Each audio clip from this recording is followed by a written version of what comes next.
So this is the our part of the question number 35 from 2023 midterm examination paper, and this question comes under the topic file handling in Python.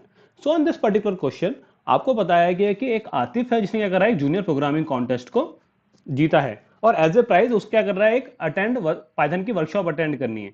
तो one of the his assignment इसको क्या कर रहा है, एक text file दी है, इसका नाम क्या है आपका demo dot T X T. Okay, तो आपको एक फाइल दी हुई है demo dot T X T, उसका कुछ कंटेंट दिया हुआ है आपको। ओके, नाउ क्या करना है, आतिफ को उस कुछ इंस्ट्रक्शन के अकॉर्डिंग आपको क्या करना है, कोड को कंप्लीट करना है। तो this is also a case study question. क्या करना है, according to the question we will see कि क्या हम आउटपुट निकाल सकते हैं। तो क्या करना है आपको, complete statement number 1 so that given file is open for reading. ध्यान दीजिएगा, फाइल का नाम क्या है आपका, demo dot T X T. Okay, तो आपको यही फाइल का नाम यूज करना है।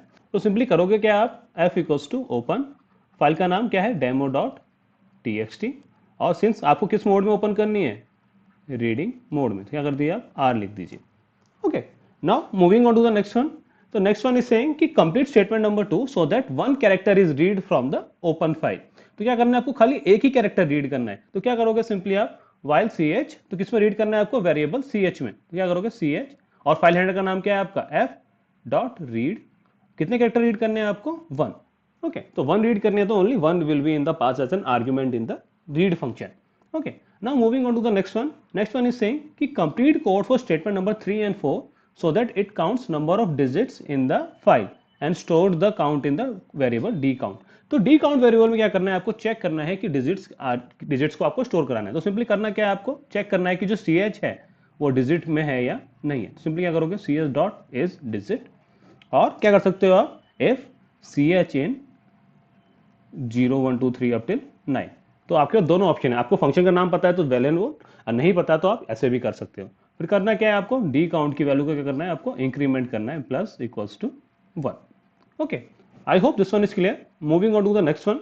So next one is saying complete code for statement number 5 and 6 so that it count number of these special character at the rate hash and hyphen in the variable d count। तो simply करना क्या है आपको, variable में लिख दीजिए, तो क्या वैल्यू आएगी आपकी, एल्स इफ।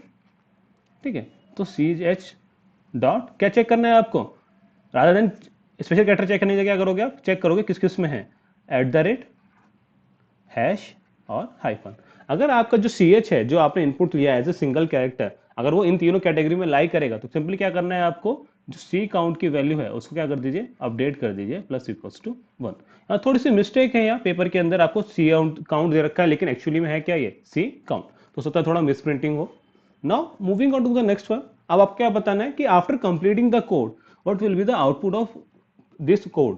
ठीक है, तो करना क्या है आपको, सिंपली इस कोड का आउटपुट बताना है। तो डिपेंडिंग ऑन द कंटेंट आपको ये देखना है कि कितने नंबर ऑफ डिजिट्स हैं इसके अंदर। फॉर एग्जांपल अगर मैं चेक करूं तो we will have 1 2 3 4 4 8 10 13 and so on so forth. तो ऐसे आप डिजिट्स काउंट कर लेंगे आप। सिमिलरली आप स्पेशल कैरेक्टर्स काउंट कर लेंगे। तो फॉर एग्जांपल हैश हो गया आपका 3 बार, एट द रेट हो गया आपका 1 बार, ओके, और हाइफन होगा कहीं तो 2 3 बार। तो सिंपली आपको करना है क्या, नंबर ऑफ डिजिट्स काउंट करने और नंबर ऑफ स्पेशल कैरेक्टर्स जो आपको गिवन है, एट द रेट, हैश और हाइफन, इन तीनों को काउंट करके आपको सिंपली उसका आउटपुट लिख देना है। आउटपुट किस फॉर्म कैसे लिखोगे आप, आउटपुट लिखोगे like this. For example number of digits आई आपकी 15 एग्जाम्पल के लिए, तो you will write it like this. और सिंपली आप क्या आएगी, नंबर ऑफ स्पेशल कैरेक्टर्स कितने आ गए आपके, उसके लेट्स से 10 आ गए, तो क्या करोगे आप, ऐसे 10 लिख दोगे। आई hope this one is clear. Now based on the similar concept, we have a practice question for you. You need to answer this one in comment box. What will be the right answer for this one? Okay guys, then that's it for the day. If you have any doubt regarding this one, feel free to ask in the comment box. Okay then, thanks for your time.